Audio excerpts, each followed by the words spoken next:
tense and scary is, us remembering and kind of reflecting what happened on January 6th, especially now that the new FBI report came out.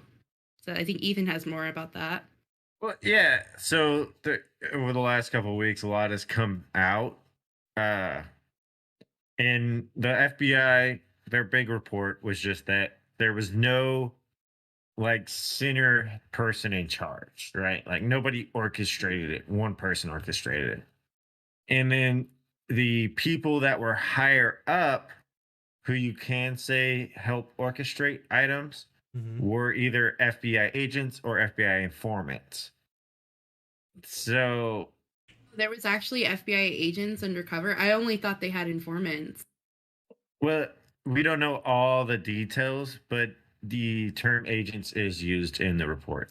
So we don't know to what extent those, like, they could have just been getting Handler. information. Yeah, a handler. But still, if the FBI knew about it and they had informants in place, why did they let it happen, for one? Because a lot of people are not happy with the FBI. I don't have y'all heard anything about the Whitmer case? No. Mm-mm. So just so there was a plot to kidnap the governor of Wisconsin, Gretchen Whitmer. Oh, Yeah. I remember Well, that. so come to find out, half of the people that are just under half of the people involved, like say there's like 100 people involved, 46 of them were affiliated with the FBI in some way, Oh shit. right? So that's like how many, I don't know the exact numbers, but that's a representation of how it was, right? Mhm. So after paying attention to that, a lot of people are like, well, did the FBI actually stop the Whitmer Gretchen thing, or did they instigate and push people, right? Because the FBI does have a bad history of more or less, here, let me give you a rocket launcher and see what happens, right? And then Yeah. they go, it's not our fault. You're the one that used it. So what was their role with the riot at the Capitol? I have that same question because the FBI played a pretty critical role in how the Black Panther Party was radicalized. When these two people, God bless them, they actually broke into the FBI building and released these declassified, or they could release these classified statements about the FBI's role. So, what exactly was the FBI's role in both Whitmer's case as well as what happened on January 6th? Like, that's a great question, and I think we should know. And then if you go back and you look at, so they've finally been like released all the video footage, right? And you can go watch the video of everyone storming into the Capitol's single file through the door as the doors opened for them, right? Please step aside. Yeah. Mhm. So you put all this, so you see something like that, right? And you can say there was a lot of bad actors and there were some people who did some really bad things. But though that group of people who walked past the guard single file and were let in, should those people be facing insurrection charges, right? Like, should they be labeled traitors of the state? Yeah, what I've read is that there's no charges like what they wanted initially, like seditious conspiracy or like a racketeering or anything like that. Like they're more so, I think like what 40 people are have conspiracy charges, like the Proud Boys leader. They recruit, like, apparently he recruited members and urged them to stockpile and invest in equipment weeks before the attack. But there's still no evidence that this was actually a serious plan.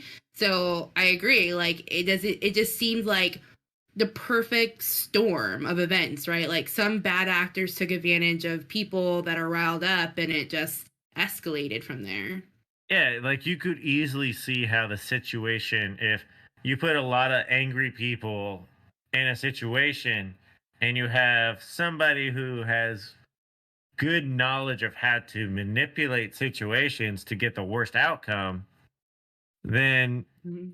you know, uh, it sounds like a conspiracy theory, right? To go that Yeah. hardcore, but was this done on purpose, right? Did they at least let this happen and when they could have prevented it just for the political points, right? Honestly, Not if to they did, mention, it's kind of like, fucked up. Go mhm. ahead, NJ. Sorry, I was gonna say, not to mention that, like, I guess, like, one platform that, like, what is it, the Oath Keepers and Proud Boys were using was a platform called Telegram, and the government actually subpoenaed for those records to show if there was any like planning or organization that really happened through this, and there really wasn't a lot from those. They did see like some things, that lead to these other conspiracy charges against people who kind of took advantage of the moment.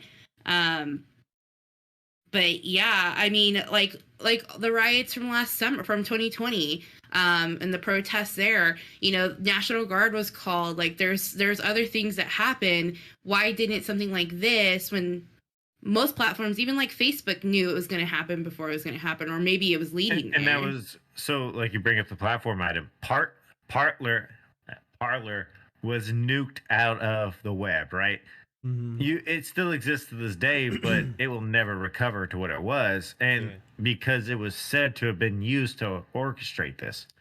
Well, now we know that the majority of the communications that happened about this was on Facebook, right? Like over 80% was on Facebook rather than Parler. But they used the situation, and now Parler is no longer climbing. Like Parler was set to establish itself as an actual platform, right? Like a legitimate platform that had a serious user base. Yeah. And they just like destroyed it overnight, all because they said it was being used to orchestrate the riot there. Wasn't Facebook summoned recently to talk about what their role was with the whole January 6th thing? Oh yeah. Yeah. Oh What yeah. happened? What happened with that? I don't think I saw anything. I mean, it's the same old, same old. Like Facebook Facebook has a knack where they'll come up with all these studies, right? Like they run all these internal studies and then they just cherry pick what is exposed and what comes out. So like the big study, right, about how teenage girls are mentally affected by Facebook alone. Well, yeah, they there's have that. yeah, there's like Instagram. over 13 studies that Facebook has access to. Well, Mhm. they've only ever released like 3 of them, right? And it's the ones that are the most favorable to them. So we can't really trust anything that Facebook will come out and say at the moment. No, Well, I don't yeah, think. they have a whistleblower recently. Yeah, they had two. Even then, even then when it all came out, like, and she never was actually a whistleblower because she never talked about any of the actual items Facebook was doing. She talked about things they weren't doing. So when you get there, a whistleblower is supposed to call out illegal activity, right? Like that's the because whistleblower status is an actual legal term Mhm. and an actual, defined by law. And what she was doing was more of advocating or, you know, condemning certain practices that Facebook was doing or not doing. Well, maybe she couldn't like come out right out and say it because of an NDA or something. Yeah. Yeah, I mean that's possible, but again, she was more saying that Facebook should more curate what's actually on their website. Like that's what her big thing was. But even then, like coming back to that, you know, if Facebook or other platforms weren't hiding or curating all this bad activity, would it be easier to handle and more visible? Because, like they say, sunlight's the best disinfectant, right? Like if you get something out there, you get it visible, you're more likely to quell a bad situation rather than inflame it. Yeah. And now you have all these audits still going down, and the audits aren't coming back with good news. The audits are coming back with really bad news. So those people that went to the Capitol on that day, I don't know how you put it, right? Because they showed up without weapons, right? No weapons were found out of anybody arrested. Nothing that can be deemed a weapon. The only person that died on site was actually a protester shot by Capitol Police. There was Now 6 people that died, and 1 died the next day. Mm-hmm. Well, yeah. And then a cop killed himself because of it. Yeah. The people, there was actually 1 person killed. Everybody else was like 1 person fell from the scaffolding, 1 person was trampled.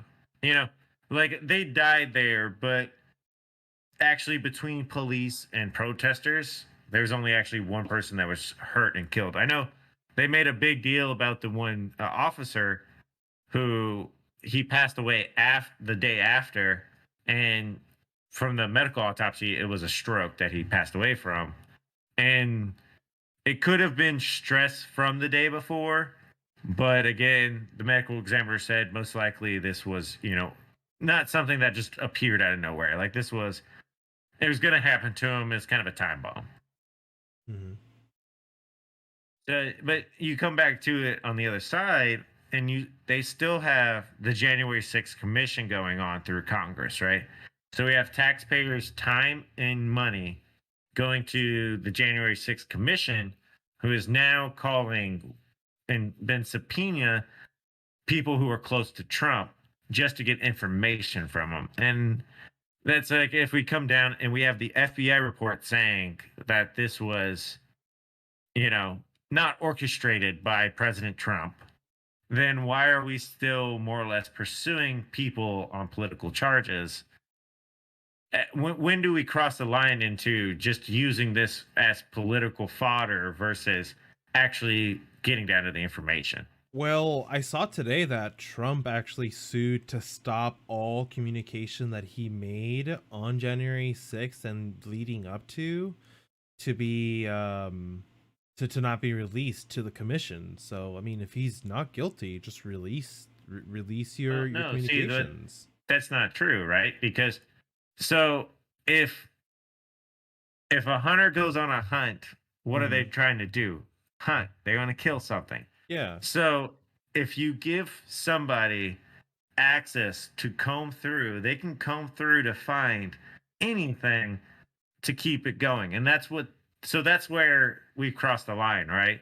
So we all went back to when the FBI was spying on the Trump campaign, right? Like they used the Steele dossier to spy on the Trump campaign to make sure that they weren't getting money or influence from other countries, right? Especially Russia or Ukraine. Yeah, I remember their early rumors of it. Yeah, after 5 years, they never could prove anything, right? They tried the impeachments, they tried all that. They could never prove anything because we work on a justice system of innocent until proven guilty. Not, I need to hand you all the evidence, so now you have something to prove me guilty with. Does that make sense? But if he's innocent, why doesn't he just release the communications that he's made? If there's nothing connected to him actually leading the protest, then I think because that's fine. The evidence that these people are showed that no matter how many times they're told that the Steele dossier was gone out, Mueller put out his own report on January 6th that says there's no charges to pursue, right? The FBI report says that there's no charges to pursue, but these people are still pursuing charges, right? They're on a crusade. So it doesn't matter if you're innocent or guilty. If somebody's on a crusade against you, you don't give them any ammunition. I mean, that's court 101. Yeah. But if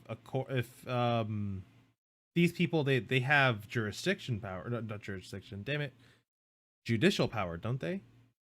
No, they're legislative branches. They're not judicial branches. Oh, okay. So right now, so that's where it comes in, right? So you have multiple people ignoring the subpoenas for this, which would be Trump, Steve Bannon, and a group of other people. Well, where is their constitutional right to, for one, their Fifth Amendment rights, right? Right to remain silent. And two, when are we going to say enough is enough, right? If this commission's already been told 3 times that this thing you're attacking is not right, but we have these items over here we need to look at, right? How did these people get in the building? How did they do this? Like there's other questions to be answered, but when you're only focused on one person, is that really impartial commission, or is that a political crusade at this point? I don't know, but I get what you're saying. Like, there's bigger fish to fry in the grand scheme of things. Like, what about those 40 that are still being held on conspiracy charges? You know, rather than look at like an instigator or whatever secret communication they think is happening. I feel like it's kind of like how the reverse feel about the election audits. Like, like it's done. Like I get what you're saying. But I mean, But that's the other side, right? Like out of the election audits, there is data coming out, right? Like there in Arizona alone, there's at least 30,000 voters that have voted twice, right? Like it's been proven by the election audit itself. Arizona itself, it's just Arizona. And all the other audits are done. No, they're not. So Wisconsin, they're still going. It's not that. So a lot of committees and a lot of counties. But when is enough? Like you said. Yeah. But again, there's when you have evidence to prove what you're saying on one side, and the other side is Trump bad, and we're just gonna keep saying Trump bad no matter what. Then so the conspiracy charges against like those 40 should still be looked into. Mm-hmm. Yeah, they should be processed and not held in solitary confinement, awaiting for whatever this is going to be. Right? Yeah, on not so serious charges. Yeah, let's move on.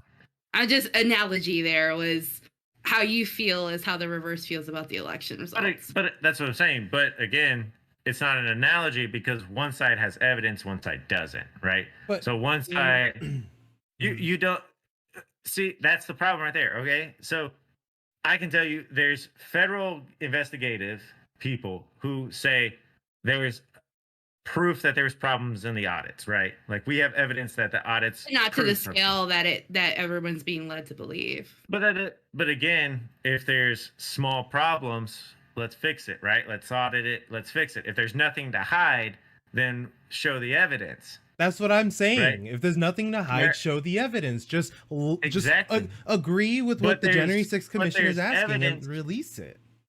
But okay, you don't understand what I'm saying, though. I do. There's evidence, right? Like there's things backing that statement, right? When you say in audits, show me, I want to see the evidence, it's because we already see that there's evidence of something wrong.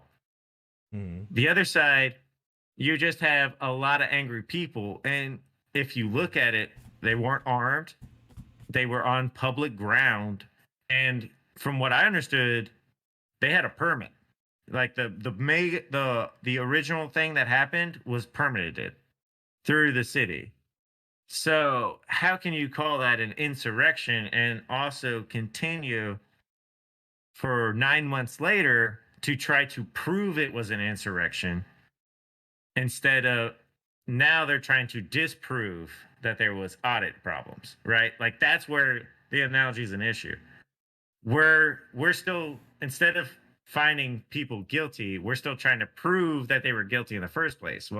Well, I mean, when you really compare the two, you can't just say like, oh, Trump didn't communicate that, FBI has proven that Trump didn't fully orchestrate, but we have video evidence of him making multiple speeches saying, go down to the Capitol and tell them, I'll see you January 6th. You have him multiple times stating that. Is that not enough evidence? At least like instigating I mean, you got to quote the entire quote, right? Like you can't just take the clips that you see on TV. You got to actually go and watch the whole thing. Like the biggest thing is where Trump says, go fight like hell, right? Mm-hmm. But before that, he says, go down there, peacefully protest, get your voice out, follow your constitutional rights, and fight like hell. Like that's a saying. He wasn't saying go burn the place to the ground, especially after we just saw months of cities burning. Mm-hmm. Then to call I guess that's the biggest frustration, right? We saw cities burn for months. And here we saw they slowed Congress down for 2 hours. Yeah, National Guard was called while those cities are burning down, and nothing was done about. Not really. We 20 what is it? $20 billion in damage says otherwise, compared to scared feelings. A direct attack on our democracy. Well, it's not a direct attack. I mean, if the people are peacefully protesting with a permit, I mean, yeah, you got bad actors, right? Like, punish the people that broke down doors, but the people who had doors open for them and they walk in single file, those aren't bad actors. For all those people understood is that they were peacefully protesting on what they believed were their constitutional rights. So, do the people of the United States no longer own the House of Congress? Because we've had many. AOC herself has led a group of 10,000 people to do the exact same thing, but we didn't call that an attack on democracy.